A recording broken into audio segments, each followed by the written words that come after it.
After we left Bermuda, we carried on back to England, and in a matter of weeks we were on our usual job, as I might say.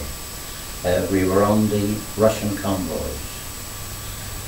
We carried on up to Scapa Flow, and there we started our convoys, which I might add was a very cold job, as you can well imagine. We used to all be away for months on these convoys, and when it came to the following year in 1943, we heard about the German battleship, the Scharnhorst, and where she had been seeking shelter at times in the fields in Norway. Anyway, they got to know exactly where she was. It was fast approaching Christmas, and they thought, well, we thought that no way would they be out, you know, at sea on the Christmas time. But we were wrong, because on the Christmas day they found exactly where she was, and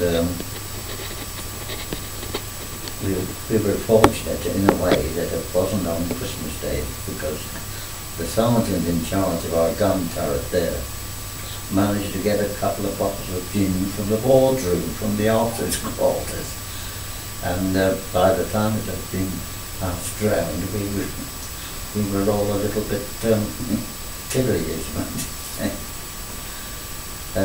But the following day, Boxing Day, they really pinpointed her and got to know where she was, and it was approximately 5 to 5:30 towards the evening that they knew exactly where she was, and we were fast approaching the time when we were going to open fire with our main guns, the 14-inch guns. And anyway, I think a lot of us were getting a little bit, the tummies started to go over a little bit. But once we got going, that was it. You know, it was a real ding-dong battle, and the destroyers and the Belfast joined us in after a while as we got closer to the Scharnhorst. And the ship, the Belfast, she is now in the Thames in London, and after a while anyway, she eventually, our destroyers put a few torpedoes into her, and she eventually sank. And then after she was sunk, they picked up the survivors, which was only 36. And then I think she had a crew of nearly 2,000 personnel on board. So that was a lot of lives lost there. We carried on to the port of Murmansk, and while we were there was a Russian sailors' choir. They came aboard and entertained us. And I always remember that the skipper, he had a lovely clock on, and it was so, well, it was absolutely marvellous clock, but it didn't last long while we were there. After the Russians left at the choir, the clock went with them. Anyway, the destroyers transferred the survivors over to us. Being a battleship, we had the room to keep them in, but once we left there and we started to make our way back to Scapa Flow, our captain of Marines went down and he said, is there anybody here who speak English? And the boys piped up, sure, I speak English. And true to the fatherland, it was an American German. And I think our captain of Marines got quite a shock the way he spoke. Anyway, we eventually got back to Scapa Flow, even though the threats were from the Germans, because they knew where we were then, that we would never get back. But we got back safely and disembarked the prisoners at Scapa Flow. And of course, while we were on these Russian convoys, we used to get gloves and scarves and things sent to us, you know. And actually, I had some gloves, I think, and that the name of a person. It was from America, and I wrote to this lady in America, you know, to thank her, and I was surprised to get a reply, you know, sometime afterwards, and thank her very much.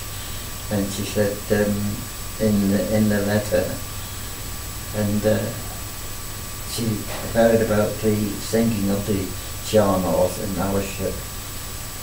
She said, "You're quiet. Did I go to? She worded you know, I can't actually remember, but she was so proud to think that you know, she was in touch with somebody from the Duke of York." And all these sort of things on these Russian convoys, all the ice, we had everlasting chipping off ice from the gun turrets. You had to keep them moving such a lot, you know. And the comfort inside those gun turrets wasn't very nice.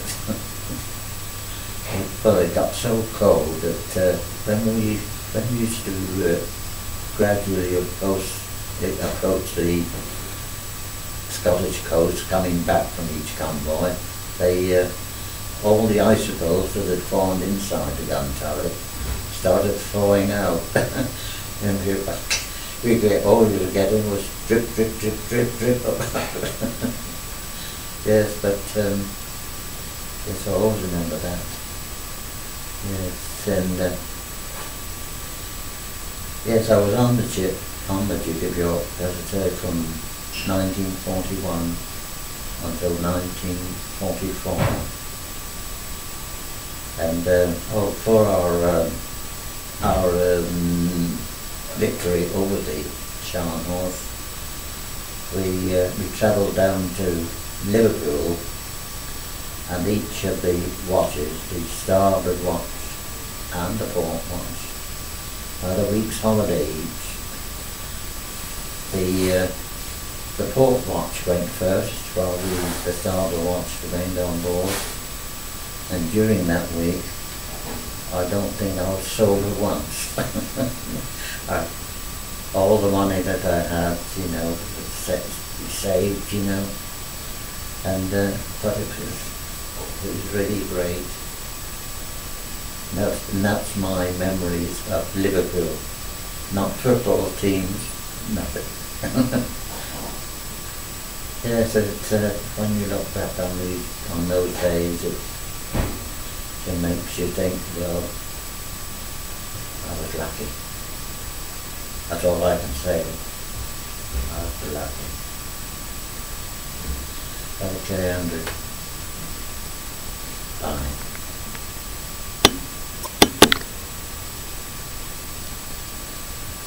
Well, I hope you received this safely, Andrew. Where are we now? We're on the 27th of November, 06. Bye, Andrew. Bye.